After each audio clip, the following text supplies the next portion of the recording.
चिमणी आणि कावळ्याची गोष्ट. एका मोठ्या झाडावर एक चिमणी आणि एक कावळा शेजारी शेजारी राहत होते. चिमणीचे घर होते मेणाचे, तर कावळ्याचे घर होते शेणाचे. एके दिवशी खूप जोराचा पाऊस आला. वारं सुटलं आणि विजा कडाडू लागल्या. पावसामुळे कावळ्याचे शेणाचे घर वाहून गेले. कावळा बिचारा पूर्णपणे भिजला आणि त्याला खूप थंडी वाजू लागली. कावळा धावत चिमणीच्या घरापाशी गेला आणि त्याने दार ठोठावले. कावळा म्हणाला, चिमणी चिमणी, दार उघड. चिमणी म्हणाली, थांब रे कावळ्या, मी माझ्या बाळाला न्हाऊ घालत आहे. कावळा बाहेर पावसात भिजत थांबला. थोड्या वेळाने त्याने पुन्हा विचारले. कावळा म्हणाला, चिमणी चिमणी, आता तरी दार उघड. चिमणी पुन्हा म्हणाली, थांब रे कावळ्या, मी बाळाला पावडर लावत आहे.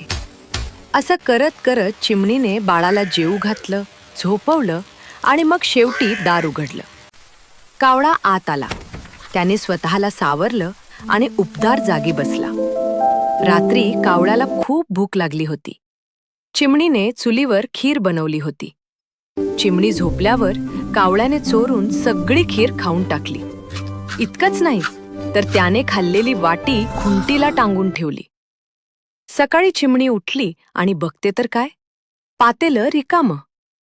तिने कावळ्याला विचारलं, कावळ्या, माझी खीर कुणी खाल्ली? कावळा खोटं बोलला.